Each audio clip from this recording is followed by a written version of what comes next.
producer's purpose is to suggest some possible explanations, but not necessarily the only ones, to the mysteries we will examine. Among the Osmot people of New Guinea, there exists a way of life that has remained unchanged since the Stone Age. In 1961, it drew the attention of a restless young man named Michael Rockefeller. For the primitive Osmot tribes, life is a continual interaction of ghosts, spirits, and magic. Tribal warfare is commonplace and expected. Death must be met with revenge. Among these fierce Aboriginal men, Michael Rockefeller traveled to study and learn. In their midst, he disappeared and was never seen again.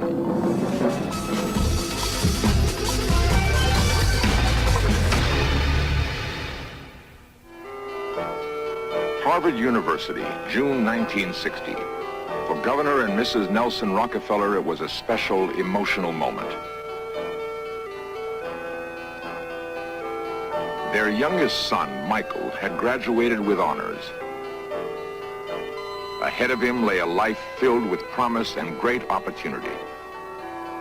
At 22, Michael Rockefeller was the most outgoing and restless of the governor's 3 sons and 2 daughters. He loved travel and people, and within 6 months he was half a world away in the remote highlands of Dutch New Guinea. Michael had joined an anthropological expedition to study and record a Stone Age tribe called the Dani.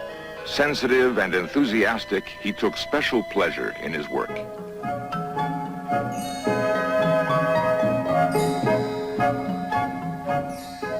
For 6 months, Michael served as the expedition's sound man and still photographer. When his work was over, he was drawn to another part of New Guinea, to a people called the Osmot.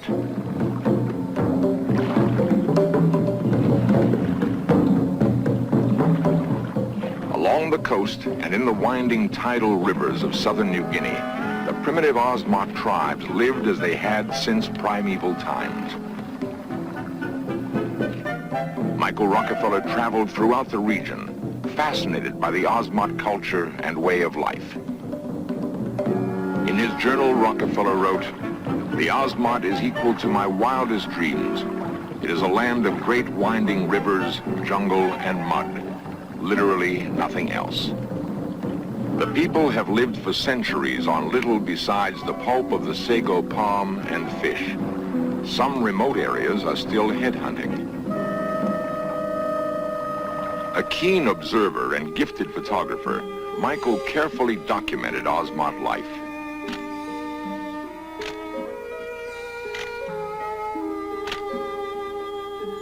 In the Osmot people, Michael sensed a nobility that he admired and compassionately recorded.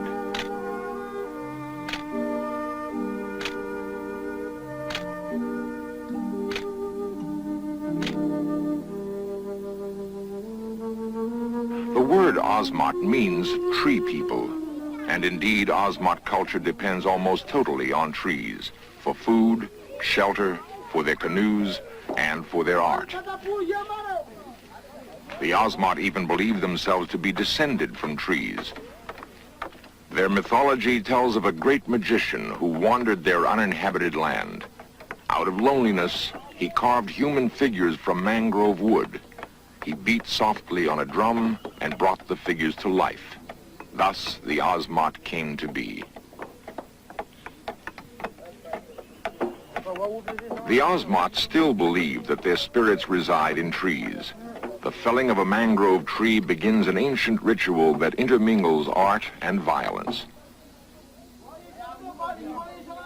Before the cut mangrove trunk can enter the village, Osmot women pelt it with mud, exorcising any evil spirits that may still live inside.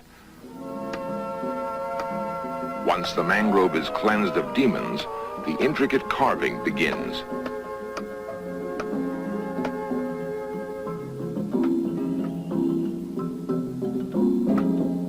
Shaped into the head of dead ancestors and kinsmen, the carving becomes a vital link between the material and spiritual worlds.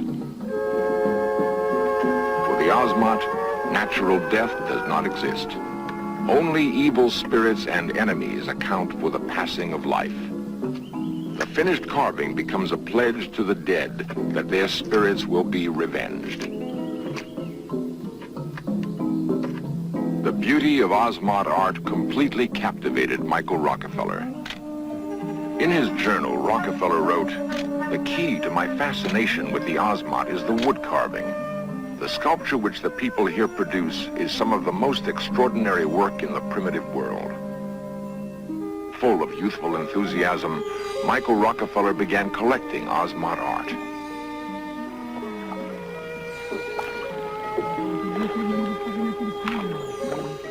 As he journeyed from village to village, Michael observed the subtle details of Ozmot life. He wrote, "The rowers placed little effort behind their strokes, allowing the outflowing tide to carry the prows easily along."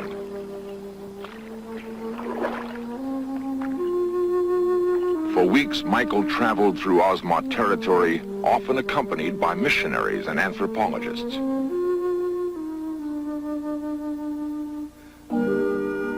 Gradually, he began to amass a wide collection of carvings. He dreamed of an exhibit that would pay tribute to the Ozmot's amazing creativity. On November 18, 1961, Michael Rockefeller embarked on a native catamaran for a village up the coast. With him was Dutch anthropologist Rene Wassing and 2 native guides. The purpose of the trip was to pick up carvings for which Michael already had bartered. The makeshift catamaran was powered by only a single outboard motor. Michael had been warned of dangerous, unpredictable currents. At the mouth of the Islandan River, a massive tidal surge suddenly drowned the motor and capsized the boat.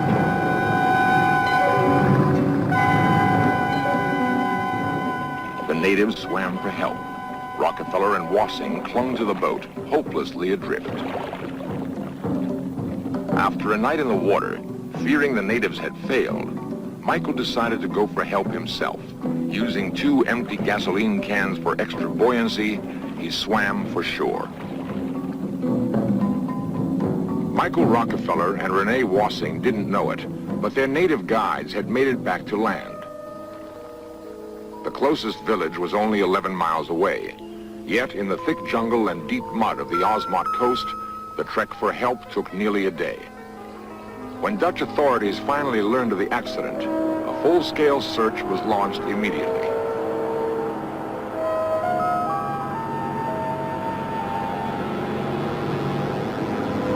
Searchers combed over coastal rivers and seemingly endless spans of dense jungle shoreline. The region below was hostile and forbidding. The coastline was a muddy swamp with estuaries where crocodiles prowled. Beyond lay spongy tangles of sago palms and mangroves, alive with poisonous snakes, scorpions, and swarms of mosquitoes. The Ozmot had named their home the Land of Lapping Death. Suddenly, a miracle.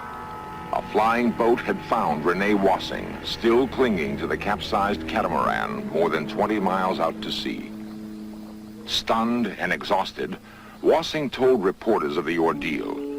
He had tried unsuccessfully to dissuade Michael from attempting the swim to shore. Michael's last words were, "I think I can make it."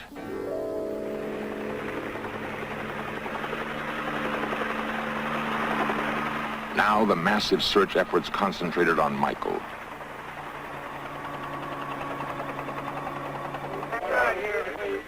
The news that his son was lost had taken 3 days to reach Governor Rockefeller. Stunned and disoriented, he tried his best to deal with an endless onslaught of questions. I'm headed out there.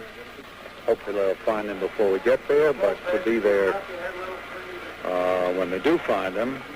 So if there's anything I can do, I will. In New Guinea, the news was not good. No trace of Michael had yet been found. For the native Ozmot, the spectacle of the search was awesome and overwhelming. They had never seen anything like it. Several more days of searching yielded nothing. A pale and haggard father had almost given up hope. Then, the first clue. The red gasoline can that Michael used for extra buoyancy was found at sea. It was strong evidence that Michael had drowned, but at the same time, it offered a faint glimmer of hope. 5,000 natives began searching up and down the New Guinea coast, looking for any other trace of Michael. Nothing was found.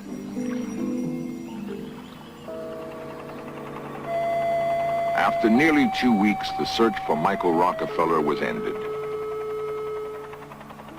For an agonized father returning home, the official conclusion seemed unavoidable. Michael Rockefeller had drowned at sea. Yet it was not long before speculation began that perhaps somewhere in the jungle, Michael might still be alive.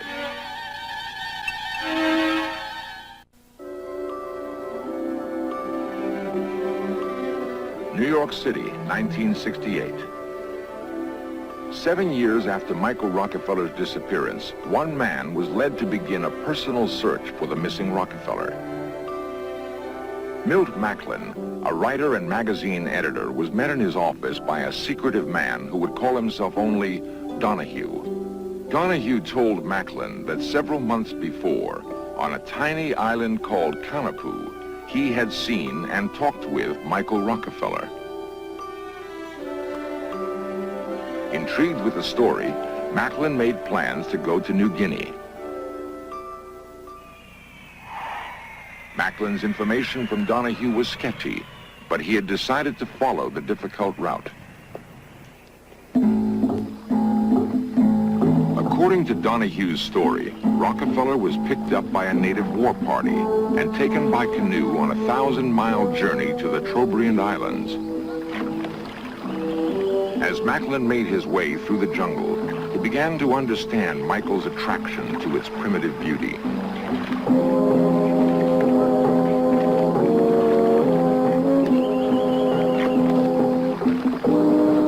After several days' travel, Macklin reached a major village of the Trobriands. A local chief knew of Kanapu Island and described its general location.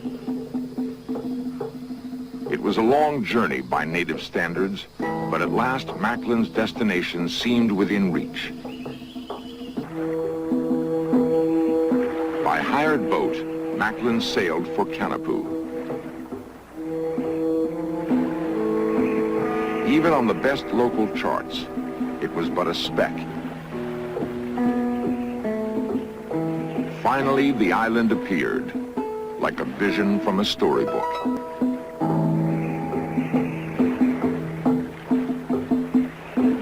After a long and tiring journey, Milt Macklin approached his destination with hopeful expectation.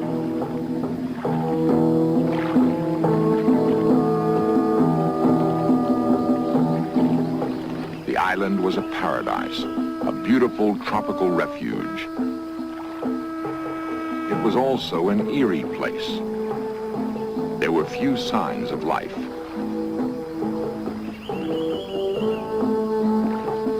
A careful search led finally to a makeshift shelter.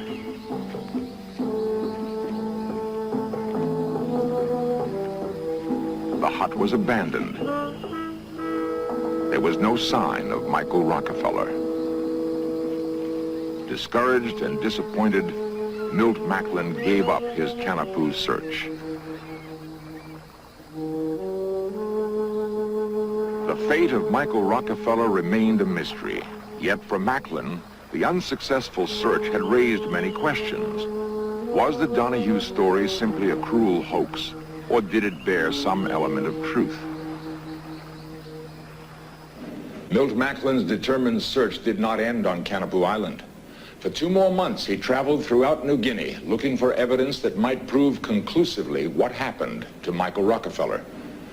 Macklin traced down endless leads, but his final personal conclusion was based on information from a Dutch missionary, Father Cornelis van Kessel.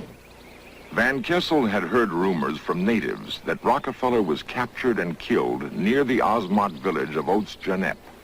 A war chief named Ajam was mentioned in the rumors as the man who might be responsible. Recently, the chief of Oats-Janep was interviewed. He recalled the search for Michael Rockefeller. There were many airplanes and boats. We were afraid and blocked our river with trees. Our enemies in the other villages all say that we killed him. They want us to get into trouble. I am the chief. If we killed him, I would know.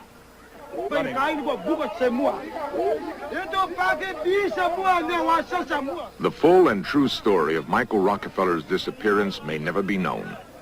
If the answer lies among the Osmot, a nearly impenetrable cultural curtain prevents a final solution.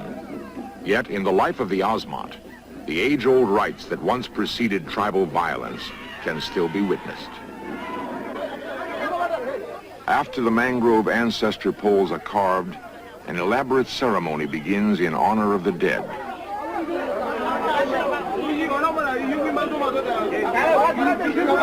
In the minds of the Osmot, life, art, magic, and death are inseparably interwoven, each continually affecting the other.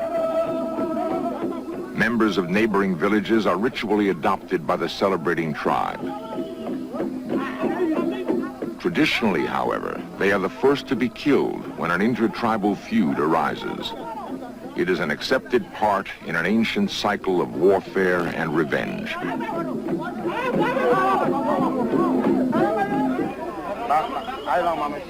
The ancestor ceremony climaxes when the poles are returned outside.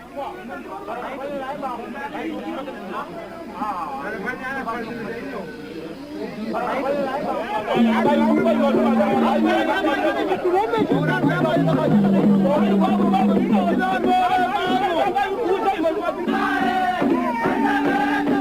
mock battle, the entire village dances around the symbolic poles. Only a generation ago, the ceremony would have led to a revenge attack on a rival tribe. But headhunting has been outlawed. An age-old way of Osmot life has been brought to an end.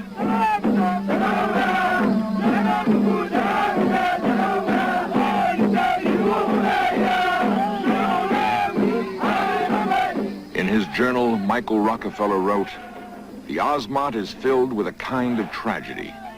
They were a ferocious headhunting people, but now many villages are beginning to doubt the worth of their own culture. They crave things Western, even though these doubtful symbols of another world hide a proud form and replace a far finer, if less concealing, form of dress."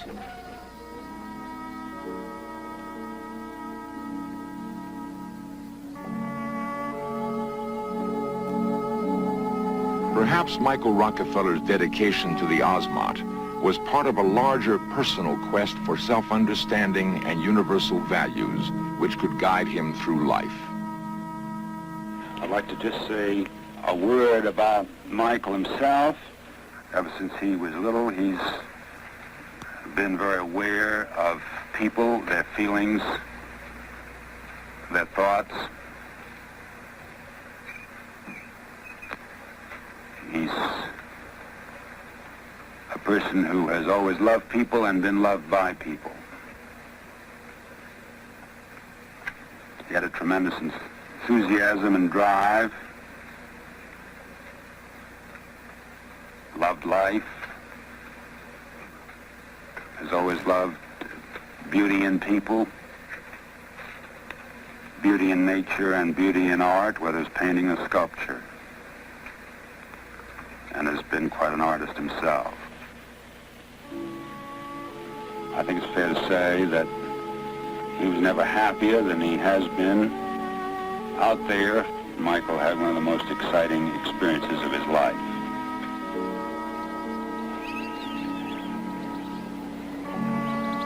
The mystery of Michael Rockefeller's disappearance may never be solved, but his passion and spirit will live on in his pictorial record of the Ozmot.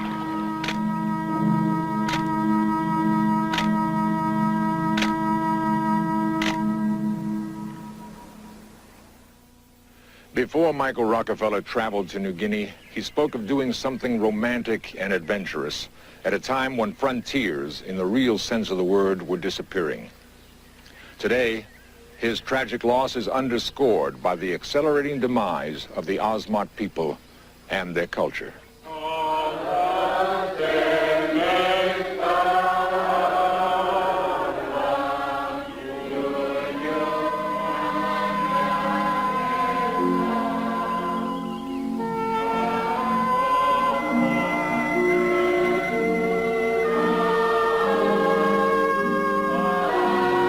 While in New Guinea, Michael Rockefeller wrote, "The West thinks in terms of bringing advance and opportunity to such a place. In actuality, we bring a cultural bankruptcy which will last for many years." Tenuously, the Ozmot still hold on, among the last representatives of the beginning of humanity.